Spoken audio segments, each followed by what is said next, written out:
Motion under gravity का start language ऐसे किया जाए, it is an example of it is an example of it is an example of it is an example of motion in straight line. It is an example of motion in straight line. Motion in straight line with constant acceleration. With constant acceleration. It is an example of motion in straight line with constant acceleration. देखिए, कोई भी object अर्थ के surface के नजदीक है ना, ये नहीं कि अर्थ के सरफेस से बहुत दूर। जैसे कहने का मतलब ये हुआ कि आप अर्थ का जब स्फेयरिसिटी कंसीडर करते हैं तो अर्थ का रेडियस 6400 किलोमीटर होता है, 6400 किलोमीटर, समझ गए। और ये अर्थ का सरफेस है ना। तो हमको सरफेस से बहुत ही नजदीक हाइट्स को कंसीडर करना है ना। ये सब जो हाइट्स हो, ये सब जो हाइट्स हो, ये रेडियस के रेस्पेक्ट में बिल्कुल नेग्लिजिबल हाइट हो। जैसे रेडियस 6400 किलोमीटर है, आप 100 मीटर का हाइट, 200 मीटर का हाइट, 300 मीटर का हाइट, ये सब हाइट आप कंसीडर कर सकते हैं इस टॉपिक में। हाँ, अगर आपको लार्ज लेना है, मतलब कि आर के कंपैरिजन में, यानी 6400 किलोमीटर के कंपैरिजन में, तो उसके लिए फिर ग्रेविटेशन चैप्टर है। बात आई समझ में। अभी हम जो हाइट कंसीडर करेंगे वो very small height in comparison to the radius of the earth. Radius of the earth जान लें 6400 किलोमीटर होता है। तो देखिए, अगर कोई पार्टिकल अर्थ के सरफेस के बहुत ही नजदीक है ना, that is from height very small in comparison to the radius of the earth, अगर फ्रीली फॉल कर रहा हो, ये वर्ड बहुत इंपॉर्टेंट है, फ्रीली फॉल कर रहा हो। फ्रीली मतलब किसी एक्सटर्नल सोर्स की मदद से नहीं, बल्कि वो अपने आप फॉल कर रहा हो, है ना, तो उसके पास एक्सेलरेशन ड्यू टू ग्रेविटी होगा। हाँ, और वो इसलिए होगा due to force of gravity on the particle by the earth. बात फॉलो किए। उस एक्सेलरेशन ड्यू टू ग्रेविटी का magnitude 9.8 metre per second square के बराबर होगा for low heights in comparison to the radius of the earth, और उसका direction always vertically downward की तरफ होगा। ऑलवेज किधर होगा? वर्टिकली डाउनवर्ड की तरफ। बोलिए, इतना पॉइंट क्लियर हुआ कि नहीं हुआ? बोलिए। Yes, sir. चलिए तो देखते हैं। व्हेन अ पार्टिकल इज, जो लैंग्वेज दे रहे हैं उतना ही लैंग्वेज काफी है, बहुत बड़ा इतिहास लिख करके कोई फायदा नहीं होता है। हाँ, टेक्निकल बात क्या है वो लिखिए, अब प्रॉब्लम करेक्ट कीजिए इस पर। व्हेन अ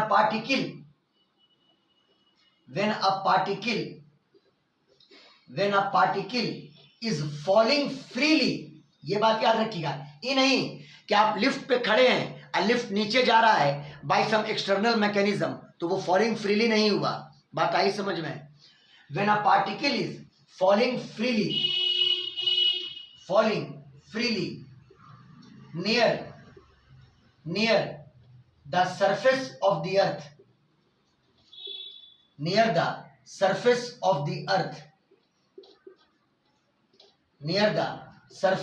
the earth, समझ गया बात को। Due to force of gravity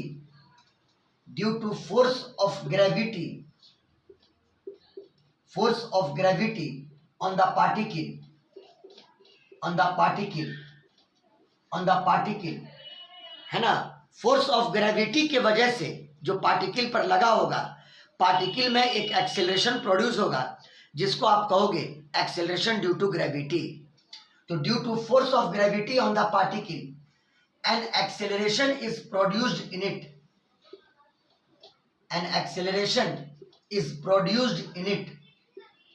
an acceleration is produced in it which is called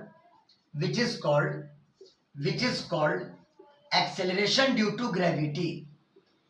Acceleration due to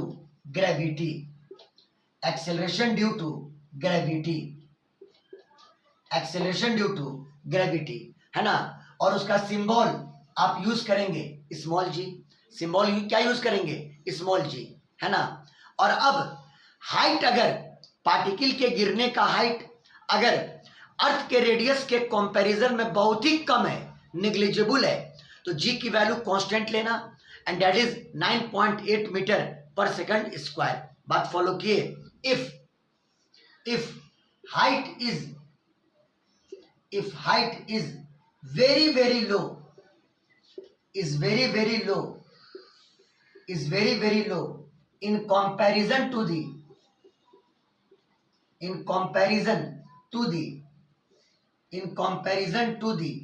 radius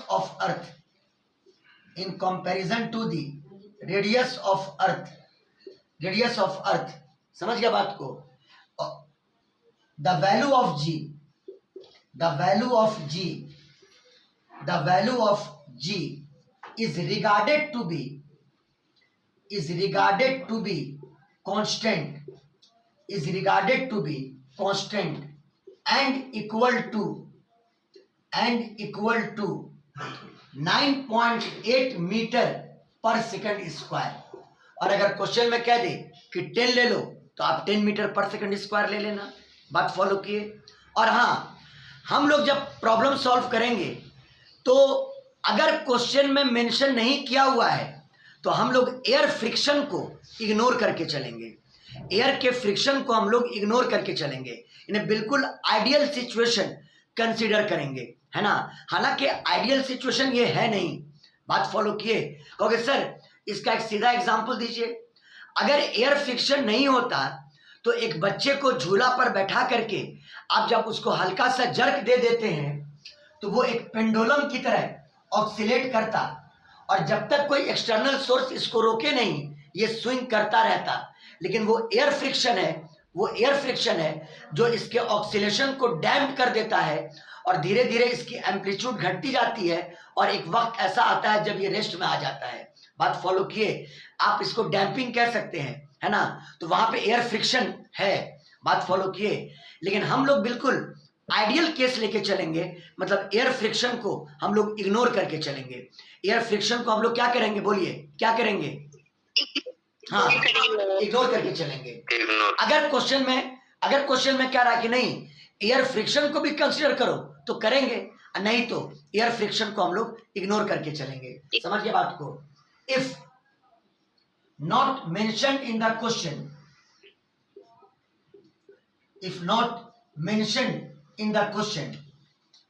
if not mentioned in the question, air friction is ignored, air friction को आप ignore करोगे, is ignored. एक बात तो ये हो गया। एक इंपॉर्टेंट पॉइंट छूट गया, एक्सेलरेशन ड्यू टू ग्रेविटी का डायरेक्शन ऑलवेज वर्टिकली डाउनवर्ड होगा, ऑलवेज वर्टिकली डाउनवर्ड होगा। The direction of acceleration due to gravity, the direction of acceleration due to gravity is always vertically downward, हमेशा नीचे की तरफ होगा, वर्टिकली डाउनवर्ड। बोलिए इतना बात समझ में आ गया? बोलिए बाबू लोग, इतनी बात क्लियर है? हाँ। अब एक इम्पोर्टेंट बात, कुछ लोगों के चक्कर में ये मत पड़िएगा कि बडी ऊपर जा रहा है तो ए बराबर माइनस जी और बडी नीचे आ रहा है तो ए बराबर प्लस जी। ये सरासर बकवास कॉन्सेप्ट है। ए का वैल्यू माइनस जी या प्लस जी डिपेंड करेगा कि आपने मोशन के लाइन के लॉन्ग अपना पॉजिटिव एक्सिस का सेंस क्या लिया है। समझ गया बात? सुनिएगा बात को। आपने अपने मोशन के लाइन के लॉन्ग जो आप एक्सिस लिए, जैसे मान लीजिए आपने वाई एक्सिस ले लिया, तो वाई एक्सिस का पॉजिटिव सेंस आपने क्या लिया है। अगर मान लो वाई एक्सिस का पॉजिटिव सेंस अगर आपने वर्टिकली ऊपर की तरफ लिया और ए का डायरेक्शन नीचे की तरफ है तो ए बराबर माइनस जी होगा। ए बराबर क्या होगा? माइनस जी। बात आई समझ में? हाँ। और कभी कभी प्रॉब्लम में ऐसा हो सकता है कि अपने कन्वीनियंस के लिए अगर पॉजिटिव वाई का डायरेक्शन हम नीचे की तरफ ले लें तब ए का डायरेक्शन चूंकि नीचे की तरफ है तो ए बराबर तब प्लस जी लेना। बात आई समझ में? दो कैसे, देखो ये बात भी कैसे हुआ, सुनो। अगर पॉजिटिव वाई आप ऊपर की तरफ ले लिए, एक्सेलरेशन का डायरेक्शन तो ऑलवेज नीचे की तरफ है, जिसका मैग्नीट्यूड जी के बराबर, जिसका मैग्नीट्यूड किसके बराबर, जी के बराबर। कंपोनेंट का कॉन्सेप्ट लगभग बच्चों को होता है। अगर हम पूछें कि ए का वाई कंपोनेंट क्या होगा, तो वाई का डायरेक्शन ऊपर की तरफ है और ए का डायरेक्शन नीचे की तरफ है। बताओ एंगल कितना बना, एंगल कितना बना, बोलो 180 डिग्री। 180 डिग्री, यानी ए का मैग्नीट्यूड जी cos 180 डिग्री। cos 180 का वैल्यू -1 यानी माइनस जी हो गया, माइनस जी हो गया। यही इसीलिए माइनस जी बोले हम, इसीलिए हम क्या बोले, माइनस जी। बात फॉलो किए? बोलो बाबू लोग, बोलो। हाँ, और अगर आप पॉजिटिव वाई का डायरेक्शन नीचे की तरफ कर दिए किसी प्रॉब्लम में, अगर किसी प्रॉब्लम में आप पॉजिटिव वाई को नीचे की तरफ ले लिए, तो ए का डायरेक्शन तो नीचे ही की तरफ रहेगा। एक्सेलरेशन ड्यू टू ग्रेविटी का डायरेक्शन ऑलवेज नीचे की तरफ रहेगा। अब बताओ ए का वाई कंपोनेंट क्या होगा, बताओ। ए और वाई के बीच में कितना एंगल अब, कितना एंगल अब, 0 डिग्री। कितना एंगल अब, 0 डिग्री। तो बोलिए ए का वाई कंपोनेंट यानी ए का मैग्नीट्यूड जी cos 0 डिग्री, cos 0 डिग्री का वैल्यू कितना, 1 यानी जी हो जाएगा। बोलिए समझ में आया, बोलिए समझ में आया, बोलो। तो कहने का मतलब ये हुआ कि ए का वैल्यू माइनस जी या ए का वैल्यू प्लस जी, ये इस बात पर डिपेंड करेगा कि मैंने अपने एक्सिस का पॉजिटिव सेंस किधर लिया, मैंने अपने एक्सिस का पॉजिटिव सेंस किधर लिया। बात आई समझ में? बोलो क्लियर, बोलो। तो देखिए if we consider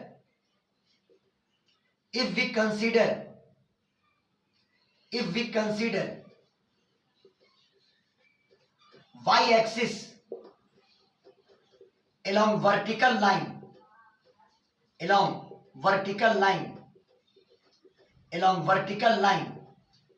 and positive sense upward, y axis का पॉजिटिव सेंस अगर अपवर्ड ले लो and its positive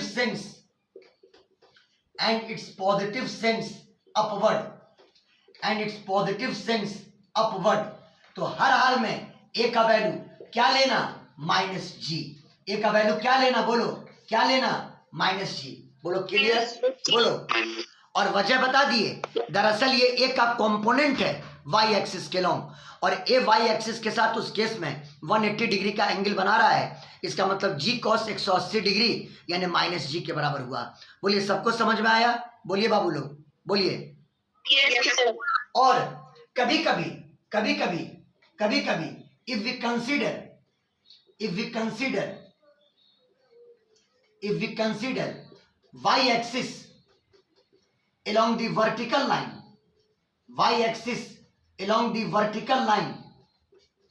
लाइन तो वही रहे वर्टिकल लाइन, लेकिन अगर y एक्सिस का पॉजिटिव सेंस आप डाउनवर्ड ले लें, y एक्सिस का पॉजिटिव सेंस आप डाउनवर्ड ले लें, and positive sense of y axis is taken downward, y axis का पॉजिटिव सेंस अगर डाउनवर्ड ले लिया जाए तो ए बराबर आप लोगे प्लस जी। ए बराबर आप क्या लोगे, बोलो क्या लोगे, बोलो क्या लोगे, प्लस जी। बोलिए इतना ही लैंग्वेज काफी है सवालों को क्रैक करने के लिए। बात आई समझ में? मैंने टू दी पॉइंट आपको लैंग्वेज दिया। अब इस पे आप क्वेश्चन, चूंकि देखिए एक्सेलरेशन कांस्टेंट है तो फॉर्मूला वही तीनों वैलिड होगा। v बराबर u प्लस ए टी, एस बराबर u t plus half a t square, और v स्क्वायर बराबर यू स्क्वायर प्लस 2as। हाँ, अब इसमें प्रॉब्लम कैसे कैसे होगा, किस फॉर्म में होगा, वो समझना हम लोग को अब है। यहाँ पर स्क्रीनशॉट ले लें, स्क्रीनशॉट।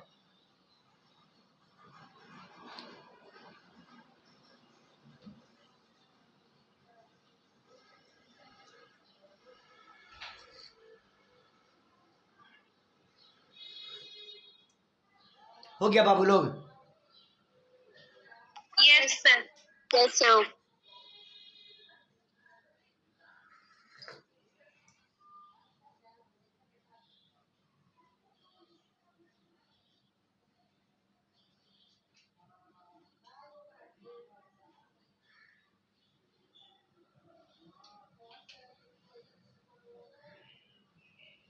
चलिए आप लोग के लिए स्ट्रेट फॉरवर्ड हम एक क्वेश्चन बनाते हैं, स्ट्रेट फॉरवर्ड एक क्वेश्चन बनाते हैं, बोर्ड मिटा देते हैं।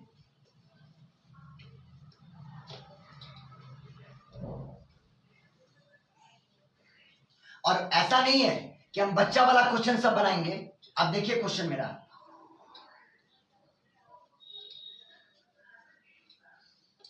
आइए क्वेश्चन को एनालाइज कीजिए। मान लो ये ग्राउंड लेवल और ये मान लो एक टावर है, ये एक टावर है या एक बिल्डिंग मान लीजिए, ये एक टावर है और टावर की हाइट आप कंसीडर कर लो, टावर की हाइट, उस टावर की हाइट आप कंसीडर कर लो 60 मीटर ग्राउंड से, ये हाइट आपका 60 मीटर है ना। और मान लो इस टावर के टॉप से एक पार्टिकल को आपने वर्टिकली ऊपर प्रोजेक्ट किया, वर्टिकली ऊपर फेंका with velocity 7 metre per second, initial velocity 7 metre per second. Clear है? सवाल ये है कि पार्टिकल को ग्राउंड तक आने में कितना टाइम लगेगा, पार्टिकल को ग्राउंड तक आने में कितना टाइम लगेगा। बात फॉलो किए, बोलो सवाल क्लियर है? बोलिए यस बोलिए सवाल क्लियर है? हाँ सवाल क्लियर है। देखिए a ball is projected from top of a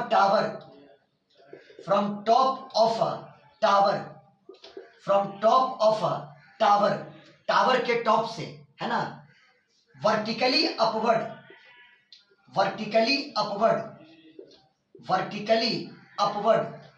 with initial velocity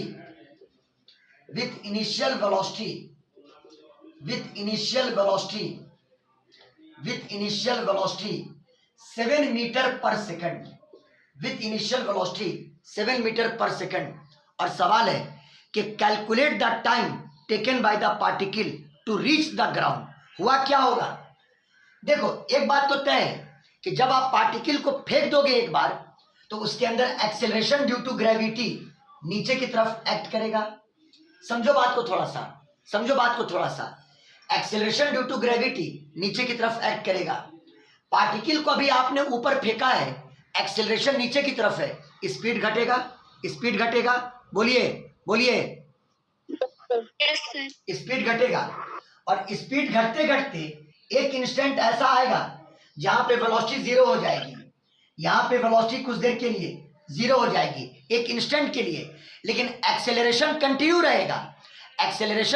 रहेगा।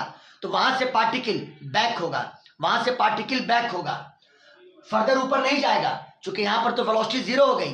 अब वहां से पार्टिकल बैक होगा और बैक होकर के पार्टिकल मान लो आकर के ग्राउंड पे गिरा इस पॉइंट पर। बात फॉलो किए, है ना। तो आपको निकालना है कि इस पूरे जर्नी में पार्टिकल को टाइम कितना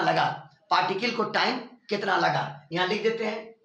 find the time taken by the particle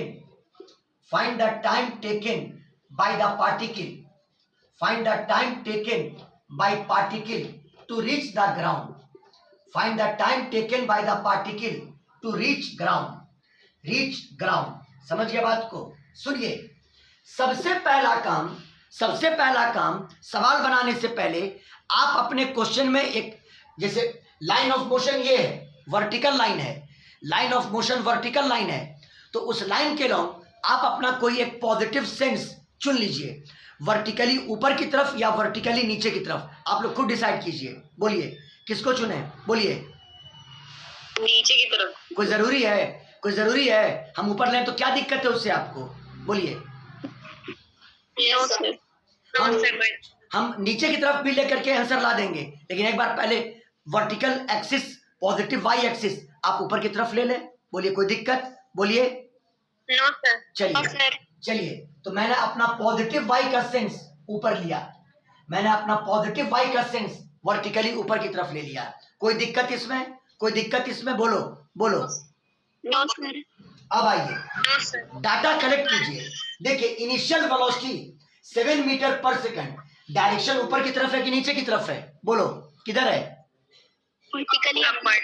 upward है। और पॉजिटिव वाई भी अपवर्ड है, पॉजिटिव वाई भी अपवर्ड है, यानी यू का वैल्यू पॉजिटिव लेना 7 मीटर पर सेकंड। क्या लेना बोलो, क्या लेना बोलो? 7 मीटर पर सेकंड। यू का value 7 metre per second, you का वैल्यू 7 मीटर पर सेकंड। ये बात हो गई।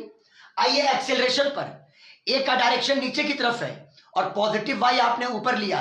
बोलिए ए का वैल्यू कितना लोगे? -g। कितना लोगे बोलो? -1। हाँ, ए का वैल्यू -g, ए का वैल्यू -g। अब बात आती है डिस्प्लेसमेंट की, अब बात आती है डिस्प्लेसमेंट की। सुनिए, इनिशियल पॉइंट ओ है, इनिशियल पॉइंट ओ है, भले रास्ता उसने ये इख्तियार किया हो, लेकिन आप जानते हैं कि डिस्प्लेसमेंट का मतलब होता है simply change in position, does not depend upon the path. Displacement का मतलब होता है simply change in position that does not depend upon the path. यानी डिस्प्लेसमेंट एक वेक्टर है जो डायरेक्ट कनेक्ट करेगा इनिशियल पॉइंट को किससे? फाइनल पॉइंट से। बोलिए बाबू लोग, बोलिए बाबू लोग। Yes sir. तो बताओ, इनिशियल पॉइंट आपका ओ है और फाइनल पॉइंट पी है। भले रास्ता उसने ये इख्तियार किया, लेकिन आपको डिस्प्लेसमेंट सिर्फ ये कंसीडर करना है। और direction initial to final, direction initial to final, ये उसका डिस्प्लेसमेंट हुआ। और बताओ, डिस्प्लेसमेंट की वैल्यू डायरेक्शन नीचे की तरफ है कि ऊपर की तरफ है? बोलो, नीचे की तरफ कि ऊपर की तरफ? नीचे की तरफ। और पॉजिटिव वाई ऊपर की तरफ है, पॉजिटिव वाई ऊपर की तरफ है, तो डिस्प्लेसमेंट का वैल्यू -60 मीटर। गलती मत कर देना, इस बराबर +60 मत कर देना। समझ गए बात को? बोलो कितना होगा इस बराबर? बोलो -60 मीटर। -60 मीटर। इस बराबर -60 मीटर, इस बराबर -60 मीटर। सीखने की चीज है, सीखिए, सवाल पूरा बनेगा इससे। चलो अब तो हो गया, आपको यू पता चल गया, ए आपको मालूम है, एस आपको मालूम है, और आपको टाइम की वैल्यू कैलकुलेट करनी है। फॉर्मूला यूज कर दोगे, चूंकि एक्सेलरेशन कांस्टेंट है, आप फॉर्मूला यूज करेंगे। एस बराबर यूटी प्लस कितना? Half eighty square. करेंगे यूज? बोलिए बोलिए। हाँ, फॉर्मूला यूज करेंगे। एस बराबर यूटी प्लस कितना? हाफ ए इंटू कितना? T square. चलो बोलो, डिस्प्लेसमेंट कितना? बोलो कितना? बोलो बोलो।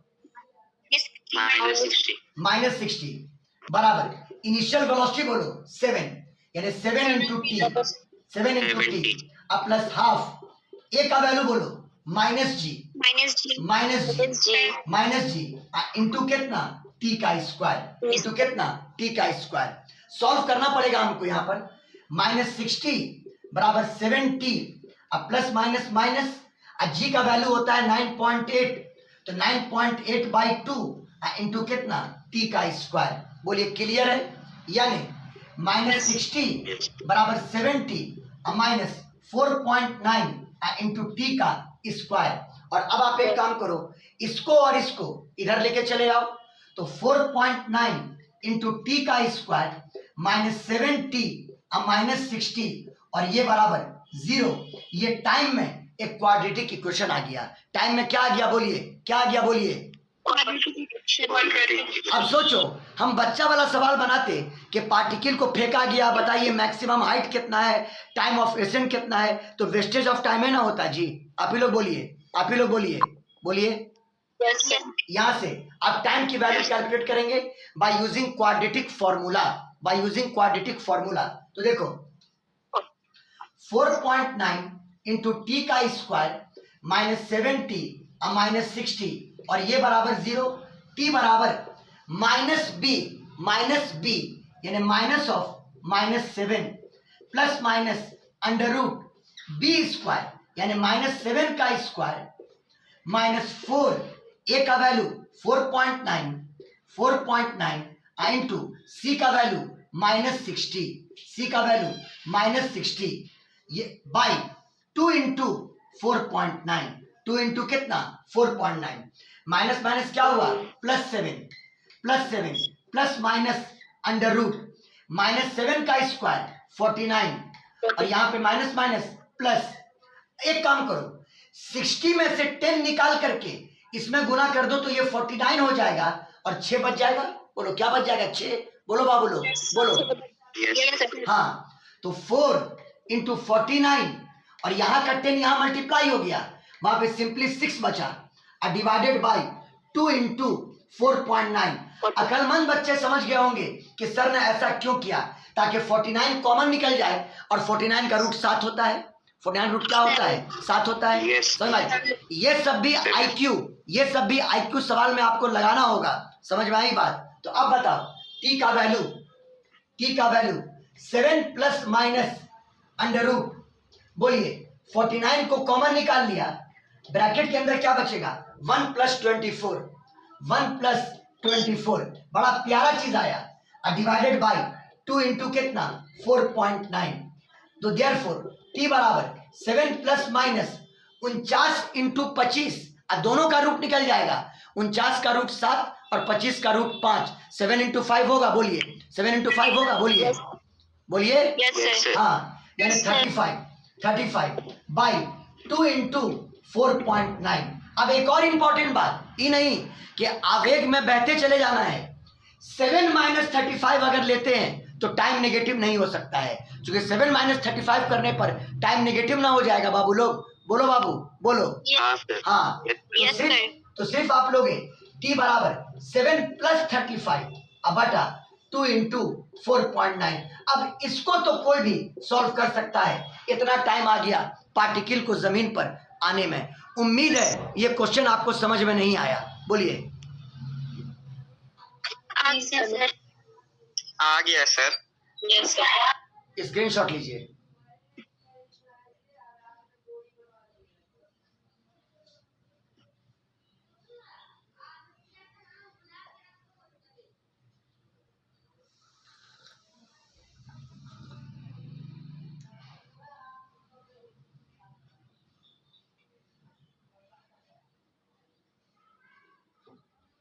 चलिए बोर्ड मिटा देते हैं। सिखाने के लिए यह सवाल मैंने आपको सिखाया, समझ गया बात को? किसी भी चीज का प्रैक्टिकल नॉलेज गेन करना है, आप उसके न्यूमेरिकल को सॉल्व कर लीजिए, आपको इजीली कॉन्सेप्ट क्लियर हो जाएगा। समझ गया बात को?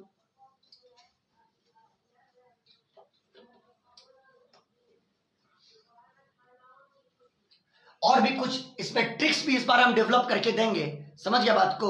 कि अगर कोई बॉडी फॉल कर रहा है तो 1 सेकंड के बाद उसका डिस्प्लेसमेंट क्या होगा, अगला 1 सेकंड के बाद उसका डिस्प्लेसमेंट क्या होगा, और उन सारे सक्सेसिव डिस्प्लेसमेंट्स में क्या रिलेशन होगा, जिससे डायरेक्ट आप मेंस और नीट के क्वेश्चन को आप क्रैक कर पाइएगा। समझ में आई बात? फिलहाल तो अभी थोड़ा सा पहले साइन कन्वेंशन वगैरह और सीख लेते हैं। अब आइए अब इजी क्वेश्चन, अब थोड़ा इजी क्वेश्चन। पहला क्वेश्चन टफ करके प्रेशर तोड़ दिया, अब आइए इजी क्वेश्चन। समझ गए? ए particle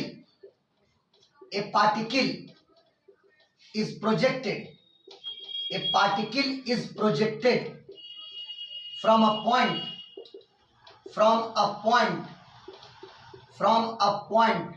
on the ground, ground से फेंका गया इस बार, from a point on the ground with velocity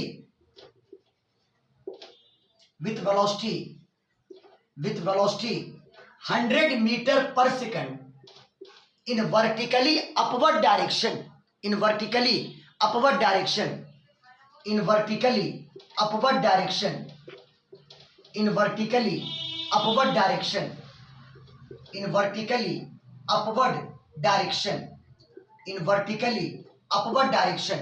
इसमें दो क्वेश्चन, पहले तो मैक्सिमम हाइट पार्टिकल ने कितना अटेन किया, और दूसरा मैक्सिमम हाइट पर पहुंचने में उसको टाइम कितना लगा, मैक्सिमम हाइट पर पहुंचने में उसको टाइम कितना लगा। पहला question, find maximum height attend bye the particle, find maximum height attend bye particle, find maximum height attend bye particle. Particle ने मैक्सिमम हाइट कितना अटेन किया, और दूसरा मैक्सिमम हाइट पर पहुंचने में उसको टाइम कितना लगा। समझ गए? दूसरा question, find time taken by the particle, find time taken by particle, find time taken by particle to reach, find time taken by particle to reach at maximum height, to reach at maximum height, to reach at maximum height. बोलिए clear है? तो देखो, ground से आपने एक particle को vertically ऊपर की तरफ फेंका, ग्राउंड से एक पार्टिकल को आपने वर्टिकली ऊपर की तरफ फेंका। कहां से फेंका बाबू लोग? कहां से फेंका? बोलिए कहां से फेंका? ग्राउंड से। ग्राउंड से एक पार्टिकल को आपने वर्टिकली ऊपर की तरफ फेंका। देखिए ये ग्राउंड लेवल, इस पॉइंट को वो मान लो, और यहां से पार्टिकल को आपने वर्टिकली ऊपर की तरफ फेंका with initial velocity 100 metre per second, 100 metre per second. Clear है? कहता है मैक्सिमम हाइट पार्टिकल ने कितना अटेन किया इनिशियल पॉइंट से, मैक्सिमम हाइट। तो अभी क्या बोले, आप जैसे ही फेंक दोगे, एक्सेलरेशन ड्यू टू ग्रेविटी नीचे है, एक्सेलरेशन ड्यू टू ग्रेविटी नीचे की तरफ एक्ट किया, मोशन ऊपर की तरफ है, एक्सेलरेशन नीचे की तरफ है, मोशन ऊपर, एक्सेलरेशन नीचे, स्पीड घटेगा। स्पीड क्या होगा बोलो? प्रैक्टिकल बात, स्पीड क्या होगा बोलो? घटेगा। और स्पीड घटते घटते एक इंस्टेंट ऐसा आ जाएगा, यहां पर वेलोसिटी 0 हो जाएगी, है ना। यहां से पार्टिकल बैक होगा, लेकिन हमको उसको कंसीडर नहीं करना है अभी, बस इतना पूछ रहा है मैक्सिमम हाइट कितना गया। यही ना मैक्सिमम हाइट हुआ? बोलो बाबू, यही ना मैक्सिमम हाइट हुआ? बोलो। देखो अच्छा, ये बताओ तो इनिशियल पॉइंट ओ और final point A, displacement O A, displacement क्या होगा बोलो? क्या होगा बोलो? ओ ए। हाँ, जिसका डायरेक्शन ऊपर की तरफ, ऊपर की तरफ, ये एच मैक्स, ये एच मैक्स, डायरेक्शन ऊपर की तरफ। अब आप एक काम कीजिए, अपने पॉजिटिव वाई का चॉइस कीजिए। बताइए पॉजिटिव वाई क्या ले लें? वर्टिकली ऊपर की तरफ। क्या ले लें बोलो? क्या ले लें? हाँ, अपना पॉजिटिव वाई आप वर्टिकली ऊपर चूज कर लीजिए। तो चलिए आइए, आपको निकालना है मैक्सिमम हाइट कितना पार्टिकल ऊपर गया। समझ गया बात को? अब टाइम भी बाद में निकालना है। एक काम करो, आपके पास थर्ड इक्वेशन था, वी स्क्वायर बराबर यू स्क्वायर प्लस 2s। बोलिए बाबू लोग, बोलिए बोलिए। हाँ, we had V square is equal to U square plus 2as। बोलो फाइनल वेलोसिटी कितनी? बोलो कितनी? बोलो कितनी? 0। हाँ 0। इनिशियल वेलोसिटी u बराबर 10 है, 100 लिए थे ना, सॉरी यहाँ पे 100 कर देते हैं, थोड़ा गलती हो गया हमसे, गलती नहीं कहिए, यहाँ पर मिसटाइप हो गया। 100 मीटर पर सेकंड, तो u का वैल्यू 100, 100 का स्क्वायर अब प्लस 2 इंटू, रुक जाना, a का डायरेक्शन नीचे लिए हो, पॉजिटिव y आप ऊपर लिए हैं, a बराबर माइनस जी की प्लस माइनस जी माइनस जी माइनस जी। एक और बात, डिस्प्लेसमेंट ऊपर की तरफ है कि नीचे की तरफ है? ऊपर की तरफ। ऊपर की तरफ है। हाँ, अब पॉजिटिव वाई भी ऊपर है, तो displacement H max, minus H max मत लेना, एच मैक्स। चलिए एस का वैल्यू एच मैक्स, एस का वैल्यू एच मैक्स, है ना। और इस क्वेश्चन में आप लोग को एक सपोर्ट दे दिया कि टेक जी बराबर 10 मीटर पर सेकंड स्क्वायर, है ना, है ना। टेक जी बराबर 10 मीटर पर सेकंड स्क्वायर। एक बड़ा अच्छा कॉमेडी क्रिएट हुआ था एफबी पर कि जी का वैल्यू 9.8 आता है तो बच्चे का मुंह बन जाता है, और जी का वैल्यू जब 10 लेने के लिए बोलता है तो बच्चे का चेहरा खिल जाता है। क्या आप लोग भी यही फील करते हैं क्या?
तो देखिए 0 बराबर 100 का स्क्वायर प्लस 2 इंटू माइनस जी इंटू कितना एच मैक्स, और मैंने सपोर्ट में कह दिया कि जी का वैल्यू कितना ले लो 10 metre per second square.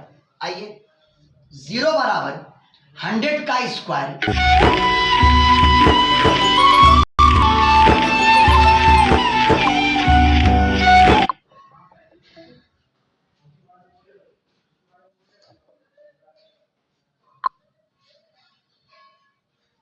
Zero बराबर 100 का square plus minus minus 2 into g का वैल्यू कितना लेने बोला 10 इंटू एच मैक्स सबको इधर ले आओ, तो 20 एच मैक्स बराबर 100 इंटू 100 का स्क्वायर है, यहां से एच मैक्स का वैल्यू बराबर 100 इंटू 100 डिवाइडेड बाई 20, 20 पचे 100 और 100 पचे 500 मीटर। बताओ पार्टिकल मैक्सिमम हाइट कितना ऊपर गया, बोलिए आप लोग कितना ऊपर गया 500 मीटर। पार्टिकल मैक्सिमम हाइट कितना ऊपर गया 500 मीटर। दूसरा क्वेश्चन ये था कि बताइए पार्टिकल को मैक्सिमम हाइट तक जाने में टाइम कितना लगा, मतलब पार्टिकल को ओ से ए तक आने में टाइम कितना लगा, पार्टिकल को ओ से ए तक आने में टाइम कितना लगा। तो ठीक है, उसके लिए सिंपल आप इक्वेशन नंबर फर्स्ट यूज कर सकते हैं, v बराबर u प्लस ए टी।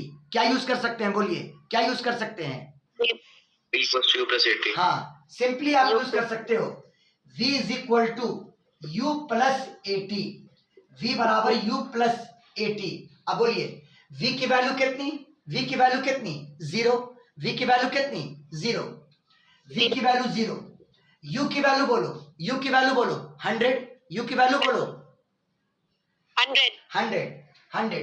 हाँ, और a का डायरेक्शन नीचे और पॉजिटिव बाई ऊपर, a का वैल्यू कितना माइनस जी, a का वैल्यू कितना बोलिए माइनस जी। हाँ माइनस जी इंटू टी, जी टी इधर ले आइए, और जी टी बराबर 100 और यहां से t बराबर 100 अपॉन जी बराबर 100 बाई जी का वैल्यू 10 कैंसिल, टाइम का वैल्यू आ गया 10 सेकंड। बोलिए टाइम का वैल्यू कितना आ गया, बोलिए 10 सेकंड। यानी पार्टिकल को मैक्सिमम हाइट तक जाने में टाइम कितना लगा 10 सेकंड। बोलिए क्लियर है, बोलो बाबू लोग बोलो। yes. अब एक इंपॉर्टेंट बात यह है कि एक क्लास के थ्योरी से आप सबसे पहले एससी वर्मा के प्रॉब्लम को आप बना लीजिए, खत्म हो जाएगा। उसके बाद हम मेंस और नीट का क्वेश्चन आपके सामने इसका करके दिखाएंगे। तो आप एससीवी का पहले होमवर्क नोट कर लें, जो आपको करना है 1 दिन के अंदर खत्म कर देना है उसको, समझ में आई बात। उसके बाद हम लोग फिर नीट और मेंस का क्वेश्चन सॉल्व करेंगे। लिख लीजिए एससीवी में होमवर्क, एससीवी में homework page number 52, page number 52 question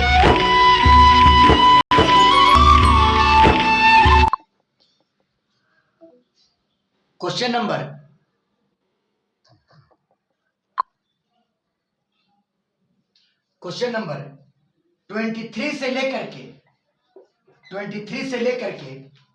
31 तक आप इजीली बना सकते हैं। नहीं बन पाया डाउट्स हम क्लियर कर देंगे, समझ में आई बात। इसके बाद हम मतलब अगर एससीवी कंप्लीट हो गया तब हम लोग को राइट बनता है कि मेंस और नीट के क्वेश्चन को क्रैक किया जाए, वर्टिकल मोशन अंडर ग्रेविटी का। तो ये वाला क्लास आज समझ में आया कि नहीं आया, बोलिए फ्रैंकली बोलिए। समझ आया सर। चलिए ठीक है।